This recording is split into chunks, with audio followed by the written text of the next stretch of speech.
interviewed many women entrepreneurs on this podcast, but today's conversation with a Vietnamese entrepreneur is going to help you think a little bigger and a lot more about sustainability, innovation, digital transformation while creating a thriving ecosystem. Hello and welcome to Season 6 of the Womenpreneur Asia podcast, and I'm your host, Krista Gun. My mission is to uncover the stories and strategies of Asian women entrepreneurs in Asia to help you as you navigate your own business journey. This episode is sponsored by Redbox Studio. Today's episode is with a Vietnamese entrepreneur, Soline Linh. I've met many entrepreneurs who wear many hats, but Soline takes the cake. She's an entrepreneur, a university lecturer, a woman leader, community developer, and a gender equality advocate. And most of all, she is an ecosystem developer, and her story will explain how she did it. She first had the idea to start a business, Vietnam Dental Tourism, when foreign friends commented positively about visiting Vietnam for dental treatments. Paying attention to this, she realized that dentistry could be a way to grow tourism, a sector she was deeply familiar with. She brought together dentistry players and tour operators in Vietnam to create a medical tourism business to attract foreign tourists and American Vietnamese. But that's not all. The dental industry creates waste, and she wanted to tackle the waste issue. Dental businesses were slow to adopt technology, and she wanted to help them speed up their digital adoption. So it's not just about entrepreneurship, but building a sustainable ecosystem with the right players while adding sustainability, digital adoption, and gender equality to the mix.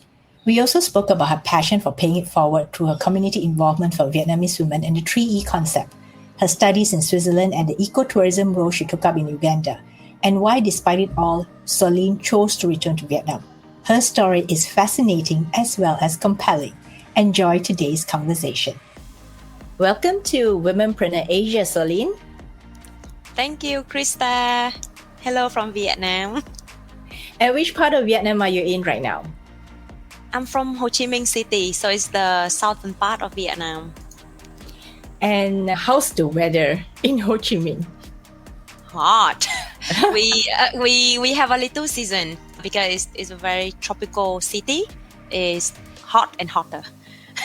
No, joking. It's dry and monsoon season. And Soline, today we're going to have an interesting conversation because before we got to recording, we were talking about all the interesting things that you are doing in your life and business. So can you give us a little bit of background about what you do currently? So I am a businesswoman. I'm actually running the Vietnam Dental Tourism, more engaging into operations before COVID, but now I moved back into the board member strategic side. And most of my times actually spent as a university lecturer now because I start shifting more into academic world to start my PhD very soon. My background is in tourism and sustainable tourism, right? For my business, for my lecturing experience. But at the same time, I'm also a gender empowerment and gender equality activist, which I have been doing a number of government projects for the past 4-5 years. Well, you have a lot happening in your life.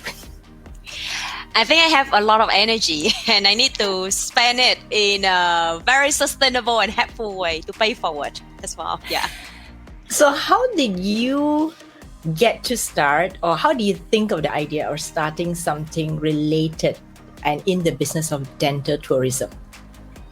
Actually, Vietnam Dental Tourism, it started in 2015 as we observed the trend in the country.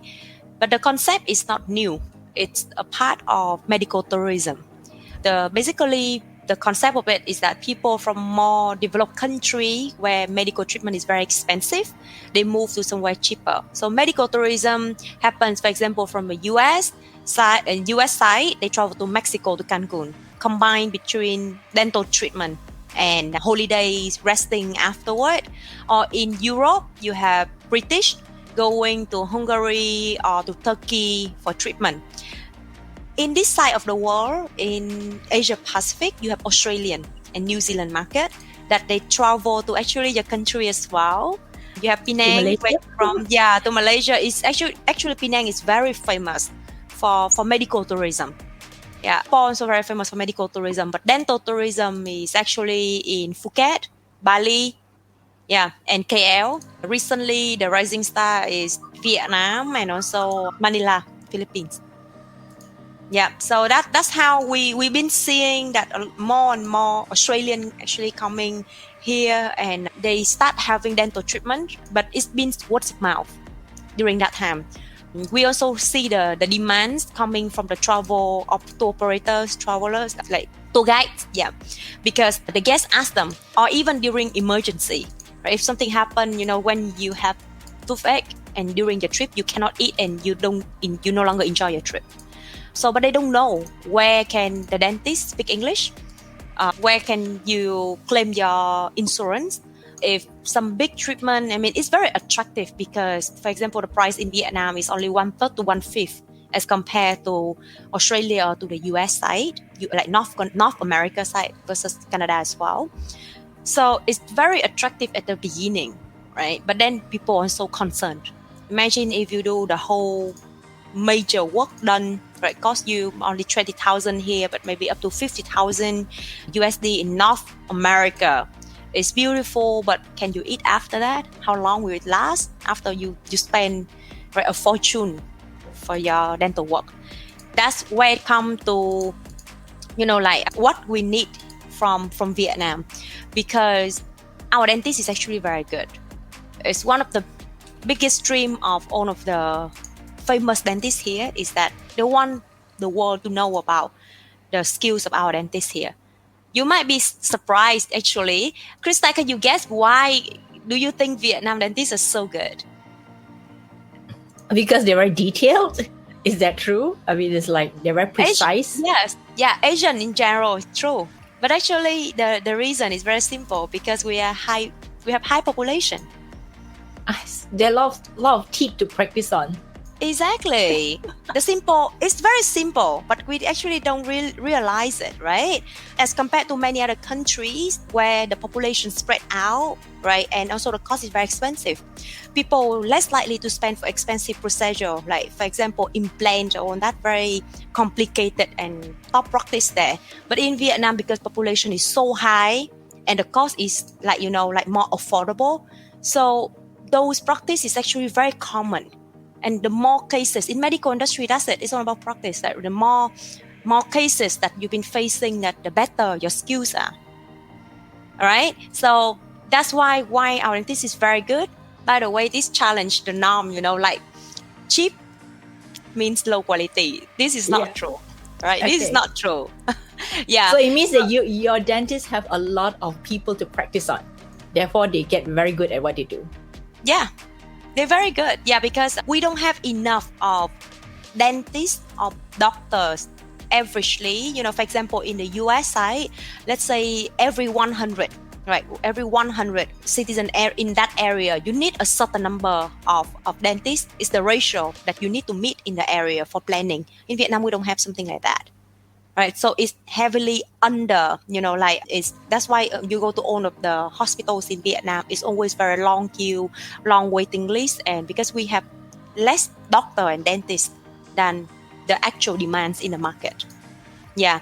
So anyway, moving away from that, we have good dentists, right? But we basically is the additional income and to bring Vietnam on the medical tourism map. But it's been small individual players at that time providing those services, even that they're very professional. But let's say a dental clinics, consider big here, with 6 dental chairs. By the way, it's very big globally, right? If you have 6 dental chairs. But during the high season, even them cannot handle the flow of customer because too many, right? Because we have the overseas Vietnamese coming back as well. All right, then that's why if you actually look beyond competition and work with other dentists that may be at the same level with you, you can offer much better service and much better quality in general for the destination.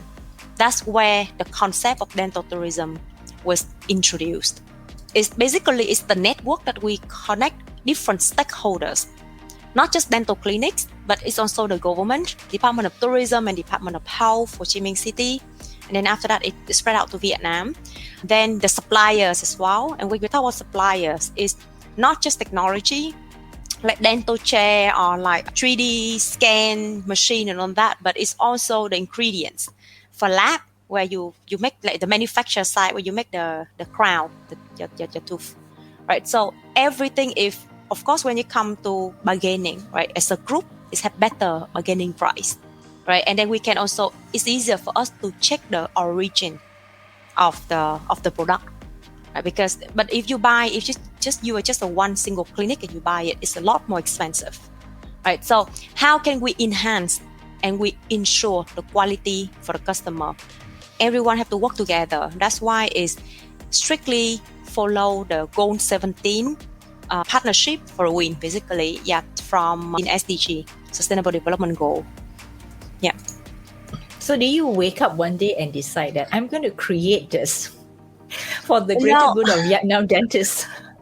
Actually, I already been knowing about the concept, because very interesting. People who work in tourism, because I live overseas for quite a long time, sometimes we learn about the rising star, the new tourism product in our country through our international friends. So actually my friends, Singaporean friends to be exact, they were the one who told me that actually dental treatment in Vietnam is very cheap. Right, so it's like they have a number of friends going there for cosmetic work. I was like, oh yeah, true. It kind of makes sense, because I know it's a thing for eyes as well, eye LASIK and to make the specs here. Oh, really? Yeah, it's a very big thing. Oh, LASIK. Yeah, it's very affordable. So basically, I knew about it before. So when the team have quite a few co-founder approach me, because we need to have a dentist in the team, right? So, and I was like, oh yeah, I heard people talk about this. This completely makes sense. But it's one thing from you want to do something about it to the business model design.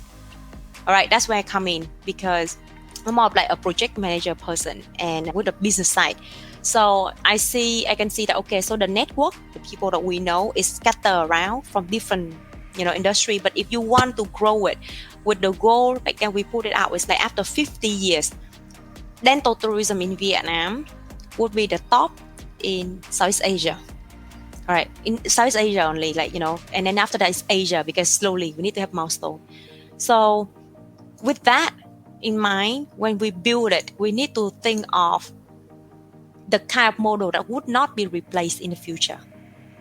All right, and we have to think about our capacity, our, of course, budget as well, and that. So it took quite a while. I have to say, since the first event in 2015, 2016 was mostly for R&D, and we start having partnership signing on that.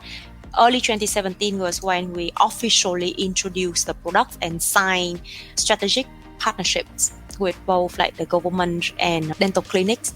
Now we have the clinics spread throughout Vietnam, around six provinces in Vietnam, so that we can provide the choice of combining destinations. So for example, you can fly to Vietnam to Ho Chi Minh City, you start the treatment there, and then you can continue traveling while waiting, and then you can finish the treatment in a different, partner clinic in Hanoi.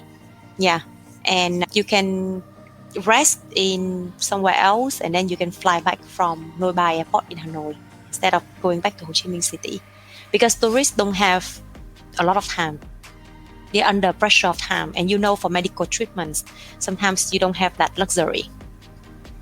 Yeah. But I just find it quite fascinating, because you can travel throughout Vietnam, as well as get your dental treatment done as you move from place to place.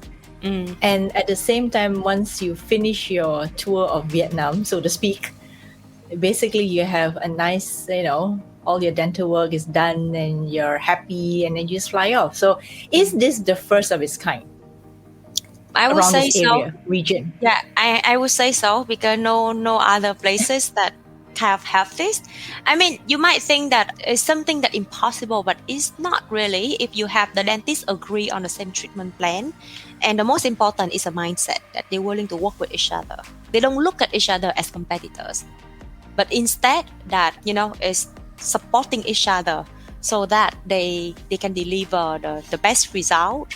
And in the end, it's a win-win situation, right? Yeah, so it needs to be the right time to have the right mindset for collaboration. Yeah. And you also need to be that person to bring it all together, right? So that's what I think one of the most fascinating things about being an entrepreneur is you have that ability to bring together different stakeholders and different people and different partners. And you were that person to make it happen. Yeah, I'm one of that person. Because of course I have my team as well. When you talk to dentistry, of course you need the expert in the industry. Also, kind of it has to be kind of like influencer in the industry, but dentist. But at the end of the day, if you want to talk to all those top dentists, right, you need a top dentist as well. As in, you need to have someone on board with you who have influence and also being accepted in the practice, right, for their skills and experiences. All right. And then we've been talking only about dentistry stakeholders, they haven't even talked about tourism side. Yeah. Right? Imagine if they have tour guides going with them from Ho Chi Minh City to Hanoi throughout the country, right? What would they eat? I know, right? What if something happened in between? They can't chew their food. What should you feed them? Yeah, so all of this you need to have advice, and then you need to work in coordination with all of the tour guides. So basically you need to train that tourism partners as well, so they're aware of this. They feel confident enough to sell the products for you and to support you in this. Yeah.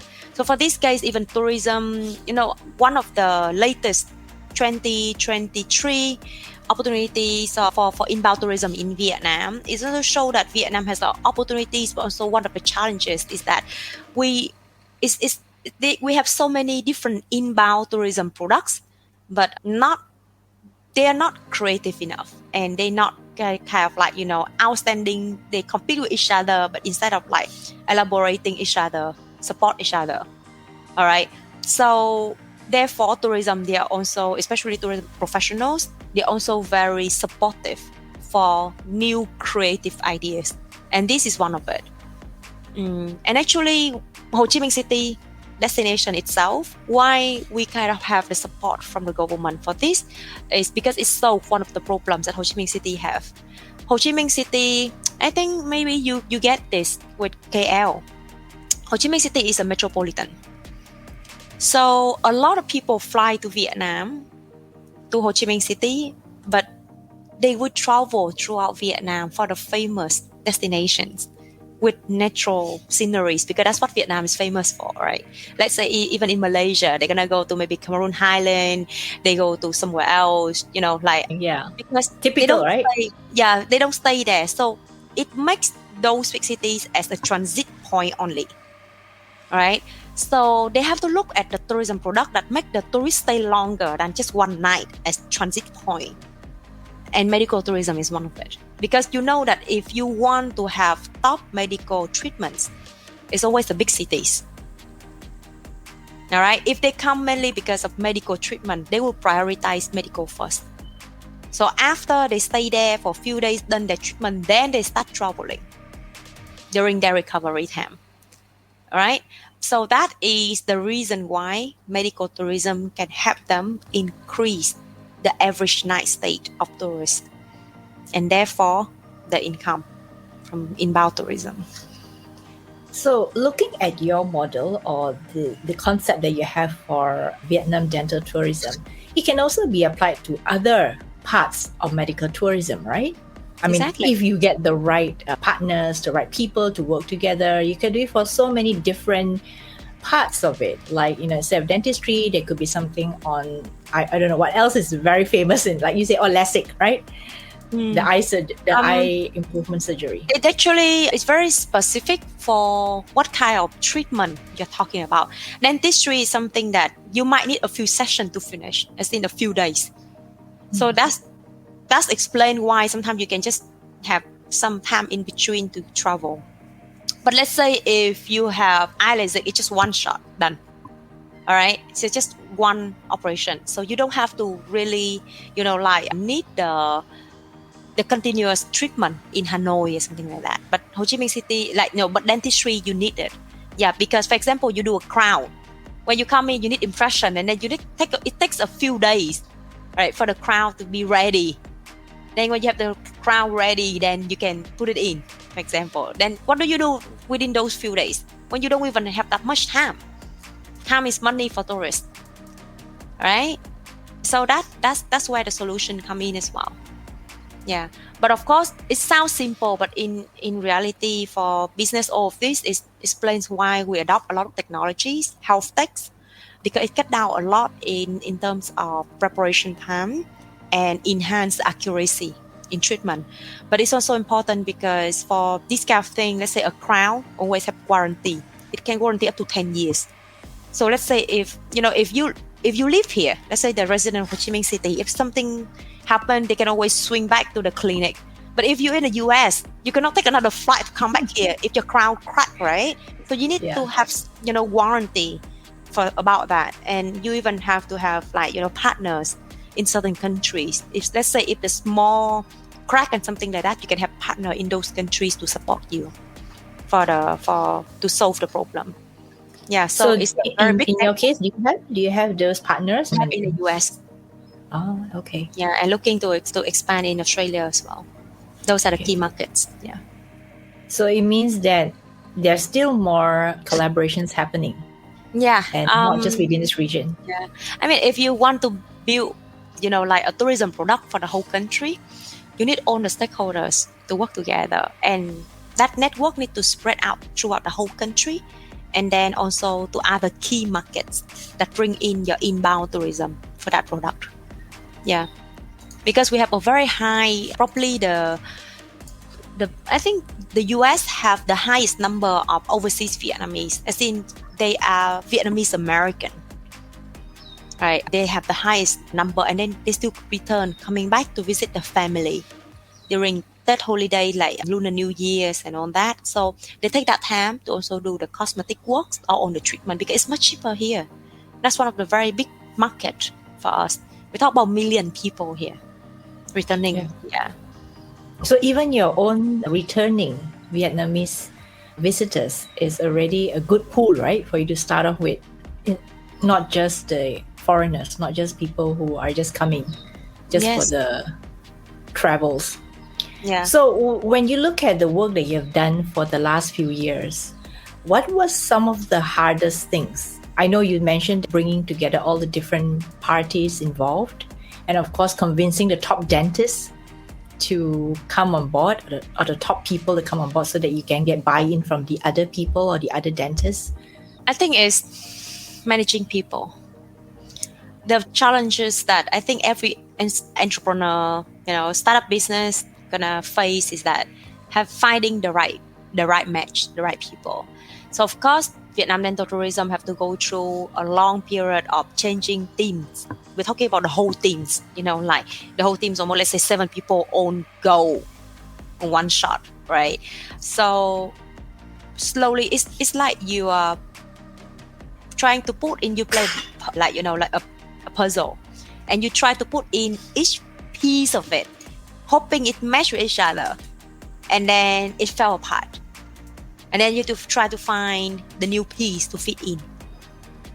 And I still remember that moment when I thought I found that dream team, the team that make you feel like, oh, you can do everything. Can all win together, now grow big. Then COVID happens. The good thing is that healthcare doesn't really die. And tourism is the same, because humans always yearn and crave for travel. All right.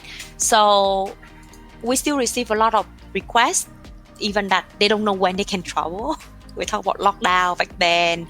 Even now, it's hard for European or even American market to take that long flight, to travel across the globe to come here. But it's still attractive enough. And then we still have very high number of expat market within Vietnam. All right, and then they also have family from overseas that are coming to visit them. Right, so we actually have to diverse the markets. I still remember in 2020 when COVID first hit, we have to learn to be resilient enough because it was very challenging because all we did before was inbound market, as in inbound tourists. Now we have to switch and adapt to domestic travelers. Because actually in Vietnam, we also have Vietnamese people from remote areas around Ho Chi Minh City, around the big cities. They come into big cities for treatment. Right? Because of course here they have better quality for medical treatments. All right, but how can we target them? Because it's completely different customer portfolios, different behaviors. All right, maybe I can be the expert in inbound tourism or even expat, but I know nothing about my people, locals, how they behave. So that's why we have new members on board, someone who more familiar with the domestic markets. And I think at the end of the day is the story of being resilient. Interestingly, also we wanted to talk about the concept of sustainability, which I think is very dear to your heart, because you mentioned the Sustainable Development Goal, number 17, and you're talking about sustainability in not just one form, but in across the business, across the community. Could you talk a little bit about that? In Vietnam dental tourism, I can talk about another goal among the 17 SDG. It is the responsible consumption.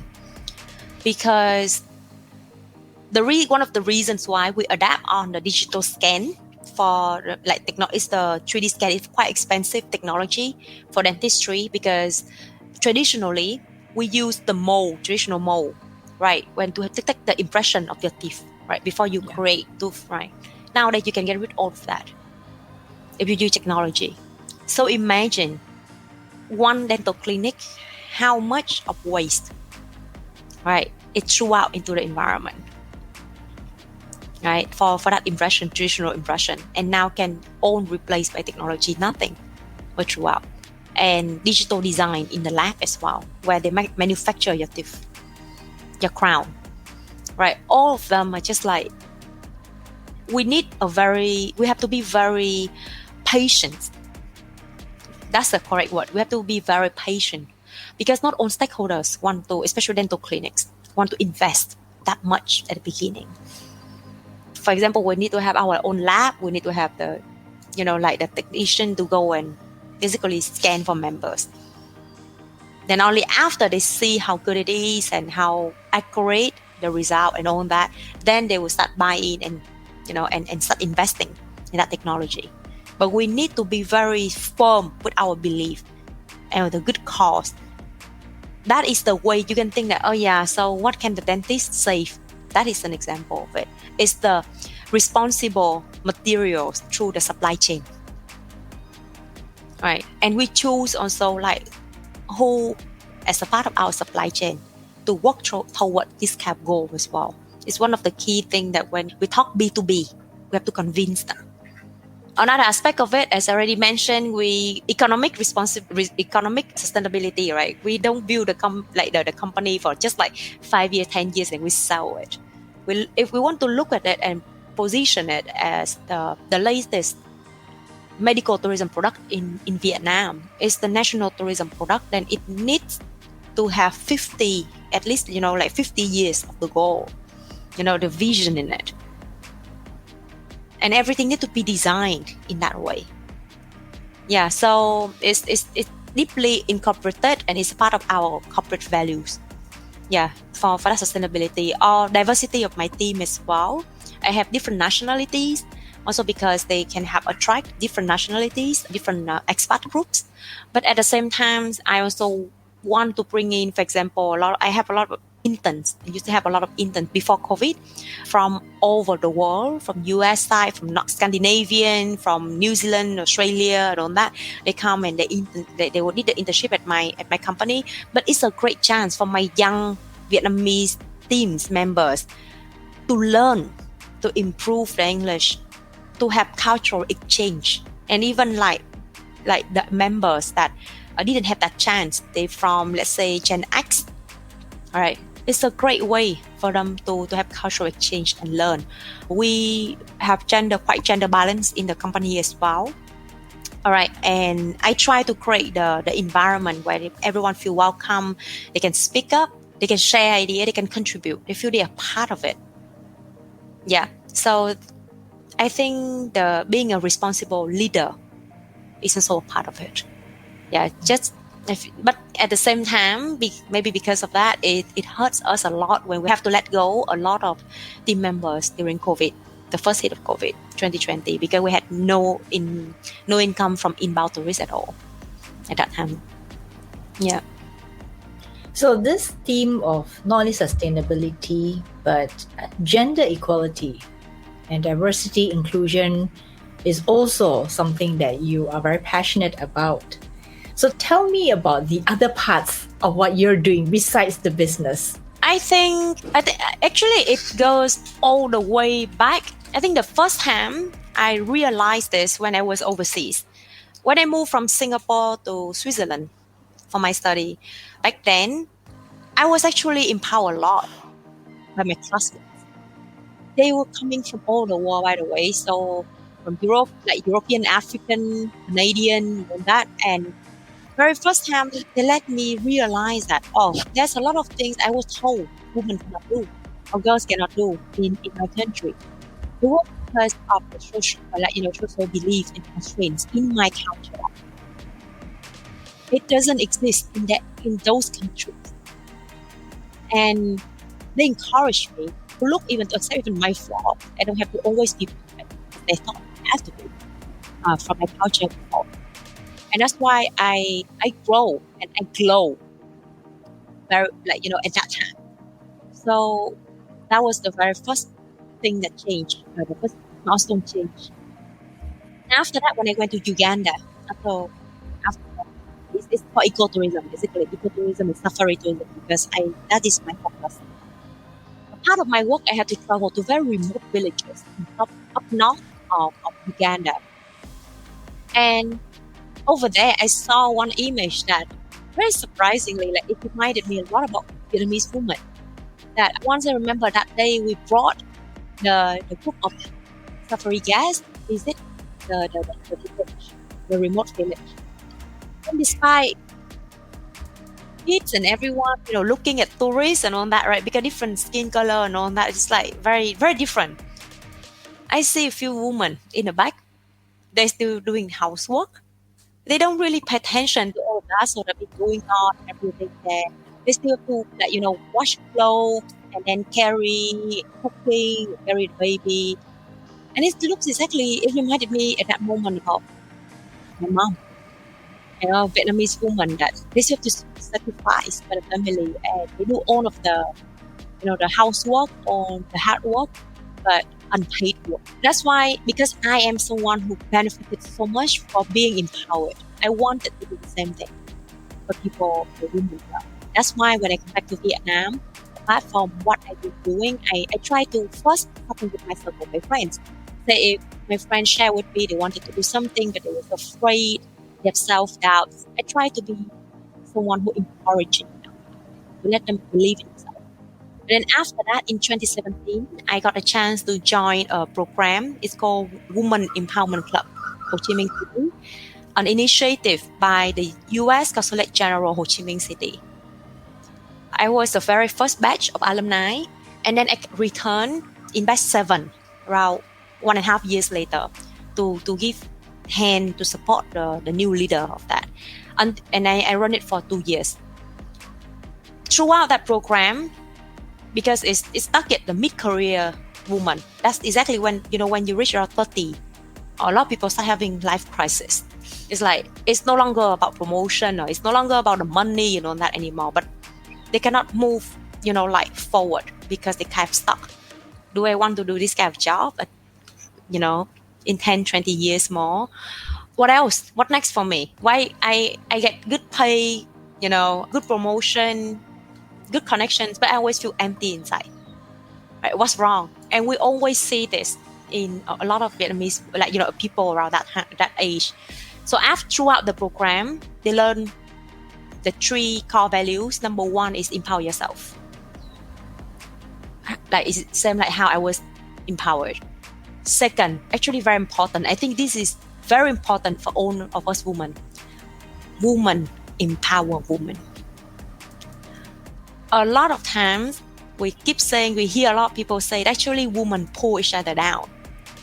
I don't agree with that. I believe that, like no matter which education background, family background, experience you have, the moment you still live in the same country, experience the similar culture, you still go through, like expectation from the society, from people around you. So I believe that women actually can understand, connect to, and support each other the best. So that's a part of second value is women empower women. They learn how to work with each other through projects and all that. And the third level is the highest is women empower community, because we incorporate the community project. We work with NGO, local NGO and NPO as part of the project after training. So for these women, we let them just experience even working in harmony, working in arguments. Everything is fine because at the end of the day, you learn something working with other women. Because let's imagine if you from the corporate world, you climb up the corporate ladder, right? You get so used to a certain way of working and people working the similar style with you. Then you meet people from very different background. They work the way they function, they think very different from you. How you learn to work with these people is also enhance your empathy, all right, and your resilience. So it's an amazing program that I'm very proud. I mean, for this batch, it's recruiting for batch 12. And you're still involved, right? You're still... No, actually, I already stepped out because one of the sustainable part of this program is that alumni start running the program, as in every 2 batches, we call for new leader. So now the program is literally alumni run the program for future alumni. Now they all run this based on, the values they learn, what they believe, and they want to support the other women, right? So in the past, we might have very, very beginners. We call her like the godmother of the program. She's Australian. But at the end of the day now, Vietnamese women run it for Vietnamese women. And the alumni keep running it. And we keep passing down. We empower new leader to come up. Because that's how innovative ideas, content keep coming out, right? We have new logo after 10 batches. After 9 batches, I was the one who did the 3E, with empower yourself and all that. It's like a bit of creativity from here and there, You need different talents. That's why you need to empower people to step up and take that role. And right? that's just one of the things that you do. Yeah. Then because of that, this is an example of how the program actually pay forward further. Because a lot of women like me, or I see other alumni, they don't just glow and grow after the program. They actually take it further by having their own project to contribute to the communities. We have a lot of alumni actually have their own NGO and NPO now, or work in this field. And for me, I continue with other grant also by US Consulate General, Ho Chi Minh City, but focus on gender equality across industries. Because I know that in Vietnam, what commonly people are looking at when they talk about gender equality is to stuck between men and women. But when you talk about human rights, right? Gender equality is human rights, basically. It's own genders. It's the LGBT community as well. You need to come to a certain stage, and after a while, it doesn't matter which gender you're from anymore. We are all equal. We are all the same. But in order for you to achieve that, you need gender equity, because all of us are coming from very different background. Let's say men doesn't have to go through the maternity leave. Let's say if you have 2 children, it took almost 3 to 4 years in your life to recover, away from work. And if you're in the, corporate ladder, 4 years make a lot of difference in terms of salary and experience. Right? Also women. Confidence. Also the woman's confidence. Yeah, and growth, right? And a lot of that. Right? So how can you actually, how the company, are they aware of that? how can they create the work environment where everyone feel being a part of, right? They are being included as part of it, all right, and they contribute all of their potentials, right? I still remember very famous pictures, in a marathon track. All the men was like just running very smooth, and all the women actually have all the barrier in front. It's a laundry machine, it's a kitchen full of plates. It's so famous, right? But it's so true. We talk about unpaid works just now, right? Those are the unpaid works. All right, and women used to do a lot more of that, especially with culture like Vietnam. The old belief is that the women are the one who have to take all of those jobs. You see, but then again, if you keep talking about this, it's only stuck between men and women. And now we have LGBT movement as well. Vietnam, where I'm from, I have to say I feel very blessed because Vietnam is very open-minded about this. Because I know in Uganda, it will be death penalty. All right, so I know. I mean, I live in those countries, so I know that Vietnam is we're so blessed to have such an open-minded country like Vietnam for this, right? But when you bring it to different industry, what I purposely select for industries, in the first season, we have press and media, because we all know the influence of communication, right? Press and media on people awareness about this issue. Education, pillar of every society, right? Beauty and fashion, right? Beauty and fashion and non-profits. I purposely chose the industry to challenge the norms. Right? Most people think that media industry is creativity world. So because of creativity, of course, they have to be very inclusive. They already have a lot of LGBT like bees. But does it mean that there's no elephant in the room? Does it mean that it's really inclusive? So that's why we challenge the norm. And we give them the checklist to go through to check through the work environment and train the basic foundation of knowledge. What does it mean for gender, DEI, diversity, equity, and inclusion? All right. Because a very interesting thing that I noticed, and I've been talking with a lot of Vietnamese, even academic people, and we agree that because Vietnamese are very open-minded, we accept the new concept very fast.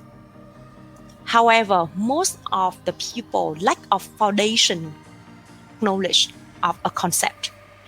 So they misunderstand. Very common, they misunderstand the concept. So they don't understand it from the deep within. For example, we talk about feminism. A lot of people in the past, we even have the term toxic feminism. Like, what is toxic feminism? It's the people always fight for, woman, and expect it's a bit like double standard. We still have the joke we talk about, like, how can women ask for independence and, and on that, while you still expect the men to pay for every meal. All right, when you go there, that's true. Yeah, it's all like open the door for you every time. But that is so true, right? But you see, because if you don't understand the foundation concept, what does it mean by feminism? We're starting from. Then it's very easy. You can think that, you ask for the woman rights everywhere. Yeah. So you do a lot of training and teaching. Yeah, we do training. We do training, but it's not just training. It has to come with projects, 2 months projects after 2 days training. Right, so they can try to raise awareness for other stakeholders. As in, let's say, if you're in a university, right, you can choose to raise awareness to the parents, or to the students, or to other colleagues. Right, it's up to them who they want to choose as a stakeholder. They need to raise awareness, like giving forward, like spread it around. Yeah. Because imagine one training, maximum 20-30 people. How much impact you want to create? But if you create, it's the project, and for them to continue giving back, right, and raise awareness is a part of it in order to graduate. It's the learning experience for them, because raising awareness about gender equality is not easy. Right, the aspect of culture is not easy at all to change. It's not 1 day, 2 days. It takes years, decades to change it. Hundreds of years. Yeah, true. But then everyone be talking about it, and I think it's easy, but not. But when they get the taste of it, like when they try to do it, and they realize, where does it stuck? Why is it stuck? All right, and then it's easier for them when they become the leader in the future, right? They understand it better because they already been there than that, trying to do it at least. So you're doing all these different things, and at the same time, you mentioned you're also going to study for your PhD. Yes. How does that fit into your all the work, all the training, all the things that you're doing for women empowerment as well as for your own business? Wow, you must have a lot of energy. I wouldn't say time, but I would say energy. Remember, we talk about sustainability, right? And being Yes. burned out is not a part of sustainability at all, right? The Yes. giving tree, definitely not. So that's why one of the things that I learned also is how to say no when you need to know to let go. After from batch 7 to batch 11, so 4 batches with Women Empowerment Club, I know it's time to step down. I need to empower other future leader, right? Like how I was empowered in the past. So I stepped down. I only manage the alumni activities that mostly to do with like the website, some activities only. And then I can focus in the gender equality, my own project now. All right. And then for PhD, now I move back for my business. I move back from operations, so day-to-day activity in the office. I move back to the strategy side. So we basically focus more into the investment side and what we're gonna do. Maybe recruit just like we already have new team member to step up, to take the CEO role, to run it. We still have regular meeting, but I don't have to be there daily anymore. Right? Even for teaching, I used to teach a lot. Let's say 4 or 5 classes per week. Now, a part of PhD commitment is only 1 class per week. However, trust me, everything linked to each other. It helped me connect the dots. My topic has something to do with small and micro and small companies in tourism that owned by women. With all of the experiences and network I have from women empowerment clubs, it helped me a lot. Right? And then let's say when I do publication in the future about some other topics, I can also use it to do something to do with stakeholders, because that's something I experienced very well with what Vietnam dental tourism been doing. Right? And it's still tourism. I mean, all of those. You've connected all your dots perfectly. Correct, because we need to support each other. Actually, my topic is also have something to do with digital transformation. And in our business, we apply technology. And it failed right away. Some part it failed as well. So we learn along the way. I learn. And now I can put it. I understand the pain better than anyone when you have to navigate through the unknown, because we was the first in the market to do it. So that because there's no one for us to follow and learn experience from, we set example. We navigate in the dark. So I understand how it feels having no one to guide you through. Right. So now after COVID or like tourism business, to start applying, especially small and micro businesses, they also have to apply the digital transformation, the small little thing like technology to help you to sell, to marketing. But they know nothing. Then how can you support them to get on track with it better? Because one of the latest report by UN also show that digital transformation can also create the gap in equity. It leaves behind people who don't follow it fast enough, like don't implement it fast enough. So how can you, bridge the gap? Sustainability as well. Yeah. That's a thesis for you. I hope so.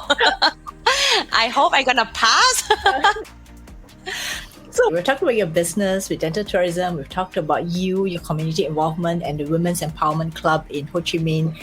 We've talked about, your upcoming plans for PhD. So now can we go back a little bit further into you as a person growing up in Vietnam? What were your growing up years like? I was very lucky because I'm from an average family here in Vietnam. It also explains how my parents get to send me overseas to study. It changed me a lot, obviously. Quality education.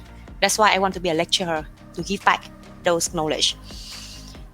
But my family originally from Hanoi, from the northern part of Vietnam, which is a lot more reserved than the south. I'm kind of have a mixed culture. I was born in the south, but my parents are all from north.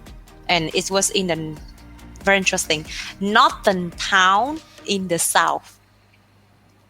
So I grew up with a lot of rules and what woman cannot do. Yeah, but apart from I have the freedom, not just because I'm not actually live in the north. I don't say the north don't have freedom, but with all of your, extended families members around, it's a lot harder, more restrictions for you. In the south, it's a lot more open-minded. And also my parents, I think both of them working. My mom worked as well, even though she take care of the whole family. I learned a lot from my parents in how to treat people, how to be kind. And that is the core thing. It's so important for me. How to be kind to people around you, to appreciate the little things. So I think it's the influence of parents in life. Yeah. How to contribute, to give back to people as well. But I think I value my parents, their kindness. They teach me to be independent because they go up, they I was born in that cat family, but they grew the family from nothing. Yeah. Do you have siblings? I have 2 younger brothers. Oh, so you're the eldest. Oh my God, you can imagine the restriction for the eldest girl in the family. I think Chinese culture is a bit similar. Eh? Yeah. Yes. but you're the big sister. Yeah, it's also, I think a part of it is also why I have, like, sometimes I always joke like I'm an alpha female. I think it's partially because I'm the first child as well. But then I think I learned a lot from my mom because she's a strong woman. I never really see her cry, I know that maybe she cries, but she tried to hide it from us. She tried to be strong because at that time Vietnam is still very poor. By the way, when I was born in 1990, still very, it's still very poor with still a ticket system that to exchange for food. But it's not a free economy back then. Yeah, and because it's not common for women at that time working, leave alone she finished her university and work. All right, so she's very strong, and I learned a lot from her to be resilient. Yeah, so I think I agree with all of the statistics and research that said, like, having a strong mother gonna produce a strong daughter as well. Yes, I think it's true. I believe it's true, and I also see that that's the reason why that you say you're inspired by your mom. Yeah, it was hard at the beginning. I think it's because they're strong, or they always have to act strong. So the connection with me and my mom at the beginning, in the past, it was not good because I see her as someone who's very hard to be close with because of the figure she has to be put up. Yeah. But after I went overseas, like the feeling when you have to live independently away from your family for so long, that's when you appreciate your family a lot more. Especially, imagine when you're sick and in one of your weakest moments, if you call your parents, and my mom stay up all night and worried and all that, and you realize nothing can beat family, You just appreciate it a lot more. Yeah. Is that the reason why you came back to Vietnam after all your overseas stints? Actually, there's a bit of everything. I think it's also it's fate, it's destiny. Because at that time, it's also something to do with my work at Uganda. I had to go back because of some paperwork. And then after that, suddenly it changed to, okay, back to Vietnam. All of my life plan threw out the window. I had to change completely. And I think I lost almost the first year to figure out what I want to do. I jumped from tech company, from your tech startup company first, to recruitment, but for alumni, because I strongly believe in alumni, like international alumni come back and pay back for the country. Because it's also a very big trend for Vietnamese students to stay back in developed countries. It's very unfortunate, because it's the leaking of talents, right? Yeah. It happens a lot in Asian countries where they see that the Western world is more developed. They want to stay back. They want to live there. So it is a really common problem, right? This brain drain. Yeah. If you ask me, actually, one of the value I really believe why I strongly want to be a lecturer, apart from PhD and support my PhD, but really, I changed a lot. when I went to Switzerland. I mean, don't get me wrong, I went to Singapore first, right? But it's still the Asian country. I changed so much after Switzerland. The way I think now, the foundation is based in Switzerland. All right. And I learned a lot, not from friends, but also from peers, from friends, but also from the knowledge I was given. It's just, we've been talking about sustainability since 2013. Vietnam been talking about it since 2017, and I learned so much, and I understand the values of that type of education. But Switzerland is so expensive. How many Vietnamese can actually afford to go there? Leave alone private school, because they don't have a lot of scholarship in Switzerland. All right. So how can I want more people can access that kind of knowledge? Because imagine how my country, how my people, right? How amazing they will get if they can access that kind of knowledge. And then I believe that they don't have to spend that much to go to Switzerland. They can actually access knowledge through the alumni who come back from Switzerland. Right? Because knowledge, if you don't share it, it's also gone. That's very true. Yeah, so that's why. But I'm very curious now, since you're talking about Switzerland. So what in particular in Switzerland that made you change internally? I know you say you went to Singapore, but that was still an Asian country. But when you went, what changed for you?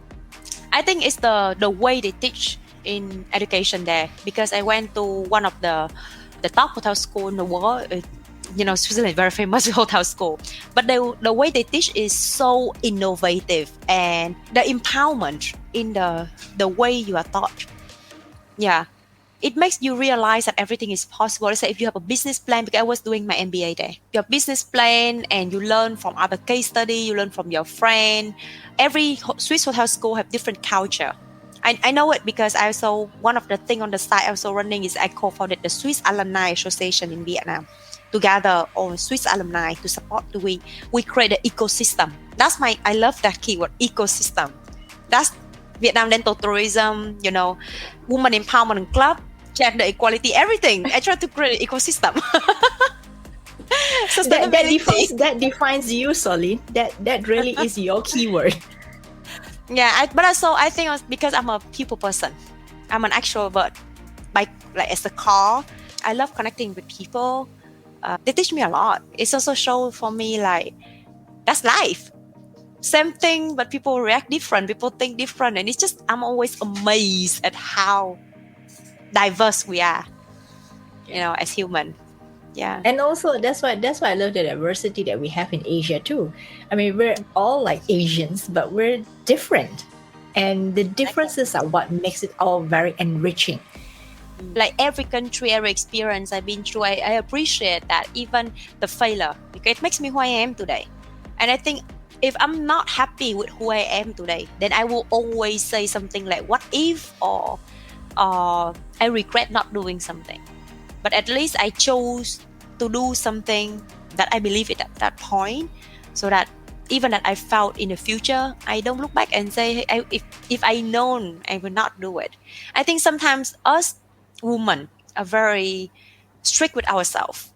We judge ourselves harder than other people, and we tend to look back at the past and criticize ourselves. But we forget that, at that moment, right, in the past, when you make that mistake, you don't know the result, and you are using your future self, you right now, to judge your past, which you didn't know anything. So I think it's not fair. You did it because you number one, you want to do it, and number two, inside it's right for you. That's why you do it.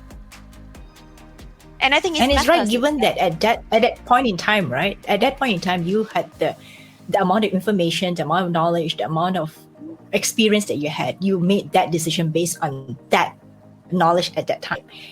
And so now when you're looking back at it, you think, oh, what a silly mistake. But actually, based on that time, that was the best thing you could have done for yourself. I agree, right? So I think if I have any advice, I would say be more kind to yourself. Yeah, be more kind to yourself, including your past self. Yeah. That would be something I would like to send to all the women out there. What's the craziest thing you've ever done? Going to Uganda. Yeah. Why Uganda? Why Uganda? Because, when I went to Switzerland, it's the first time I heard about ecotourism. And I was so fascinated. And it's still the background of my expertise until now is ecotourism and sustainable tourism. And I wanted to learn more, right, in depth about it, in practice, not just theory. So I look around and realize that, and also, by the way, this is about diversity. When I came to Switzerland, it was the first time I encountered an African friend. All right, my class have quite a number from Rwanda, from basically over Eastern Africa. It just never crossed my mind that I actually know nothing about Africa. All right, so why not Africa? Right? Because I knew nothing, and they are very nice people. They more nice than I thought, and a lot of things the world, the media and the world built for you. This perception about Africa is so wrong. And I don't know anything, so why not? So that's why I only apply focus in, any job that with opportunities to go to any part of Africa, and then this job opened out in Uganda. And that's why I went there. I was really scared beginning, and my parents was against it. Everyone was telling me I'm crazy. Imagine, like a Vietnamese girl, 24 years old, go there alone. But it's the best chapter of my life. I learned so much, and also become a lot kinder. I think a lot more humble after that experience. Yeah. Even for many of us in Asia, we have been fed so many different things about other parts of the world, but we have never experienced it ourselves, right? We get all this information, but we just make up bits and pieces about this particular country or this particular region based on what we see without having experienced it for ourselves. So I guess you were good to go and experience Uganda for yourself. But something Uganda taught me also, I think Asian experience is a lot that we all want to go to the countries that are more developed than us. Right? Let's say if I'm from Vietnam, everyone want to go to developed countries. No one want to go to underdeveloped countries. And a lot of Vietnamese think that if you go to, let's say if they look at my CV, right, and they see I've been to Uganda, now it's probably changed, but in the past, they might think that I probably been incapable. That's to find a good job somewhere, in Switzerland and Singapore. I was working in Singapore highways for 2 years. Right, so it's not about incapability or anything, but probably I cannot find a good job. That's why I go there, third world countries. But it taught me so much, because when I went there, it's like time stopped there. It's 10 years behind Vietnam. It's like I traveled back during the time when I grew up. It's so beautiful. You know why? Because the internet is not that popular there yet. You still have it in office and all that in your data, but expensive phone like iPhone, all that you leave at home. Or you bring it out, people can pickpocket your phone. Yes. But because you use the black and white phone with no internet, what do? You actually connect with people. You live truly like the time when internet was not there. It's so beautiful. We spend a lot of times outside. Part of my work as well, because I have to work with safari site, right? But you spend a lot of time in nature, knowing people, and you truly live, not in the digital world, but real life, right? And that's when I learned that sometimes we only look forward to see how, to want to go to more developed countries, but you forgot to look back. When I travel to Uganda, I get to compare Uganda to Vietnam now. And I realized how far my country have developed. But if I never go to Uganda, I never realized that. I still keep thinking that my country is still, developing country, and a lot of limitation is my country. I would not appreciate my country more. Such a great point, because I think a lot of us, yes, especially if you think of a holiday destination, a lot of people would think of, I want to go somewhere that is Europe, or America, or England, places where it's so much more developed, much more high tech and high end. But it is true. It is when you go back into a certain place where, like you say, time stops or stands. And then you get to realize, oh, this used to be the life before like your country moved forward, right? This used to be something that is meaningful, can be cherished and should be cherished. Yeah, and you think that you cannot live without internet, that time, but hey, you can, and it's amazing. Yeah, it just forces you to be more adaptable, right? I mean, no internet, just go out there and have fun with your friends or go on a safari, I guess. I don't know, maybe those are the things people do over there. Yeah. And so now talking about that, what are you no longer afraid of? The unknown. I mean, everything. COVID was the unknown, right? Leading a company was the unknown. Being failure when you open a company was the unknown. So I think I'm no longer afraid of the unknown because it's part of life. Turbulence always happen, and I think it's the resilience that I learned a lot, and it's a journey. You keep learning more and more and more. When more events happen, you get older, you get more resilient. But only if you appreciate those past lessons. Yeah. And what personal goal are you most focused on right now, besides your PhD? That's 3 years. It's 3-year plan. So according to business, it's the long-term goal. The goal that I'm looking at now, I think probably still has a lot to do with Vietnam dental tourism. I do want it to grow in the right track. Now, after COVID, by the way, to be honest, we still struggle. Because even that inbound tourism is back, but it's nowhere close to the past. Especially the tourist group still very different. Right, not medical tourism yet. All right, so the business to grow as it is, and I get to contribute a lot more after my PhD. And it's still contribution, meaningful contribution, even through business. Yeah. As long as I don't regret, as long as I don't regret. I try to live without regret. Yeah. I think that's also what you do, right? I mean, you're trying to live your life as rich as you can, as meaningful as you can. And in every single way, I think you're trying to also pay it forward to your own community, to your own country, in the way that you teach or the way that you run your sustainable businesses and in empowering women in the community. What's that one final piece of advice or takeaway that you want someone listening to our conversation today to take back and say like, wow, this is something that I learned from Soline? I would say make the most out of your experience and choose yourself first. Now, when I say choose yourself first, it's very different from being selfish. All right, but I think it's more about trusting your gut,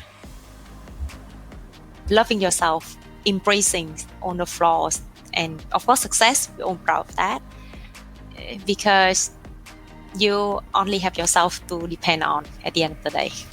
Really trust me, yeah. You can have your family members, you can have, your partners, all that, but I always believe that you're born alone and you're gonna pass away alone. Yeah, your experience is uniquely yours. So, trust yourself, love yourself, and be kind to yourself. Yeah. So every experience counts. It makes you who you are. Yeah. Thanks so much, Soline. What a wonderful way to end our conversation today. And of course, finally, where can people find you if they want to connect with you further or learn more about your business? They can find me on LinkedIn. Yeah. Okay. So we also put the links in the show notes on the website so that people, if they are listening to this and they have no time to jot it down, they can still go back to the website and click on the link and be taken directly to your LinkedIn page. Thank you very much. Thank you. Thank you, Soline. I really had a good time listening to your stories and learning from you and understanding where you come from.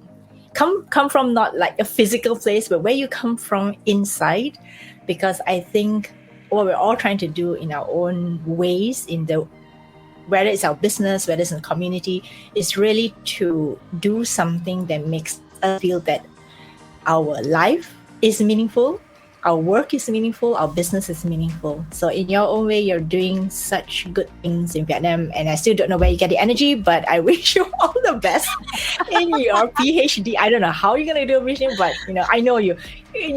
I definitely know you, because I think one of the things I know about you is probably from the conversations that we've had is that you're a doer, you're an implementer. You will implement it. Yeah, well, actually, when you have a lot of energy, when you're busy enough, you do those things, it gives you energy.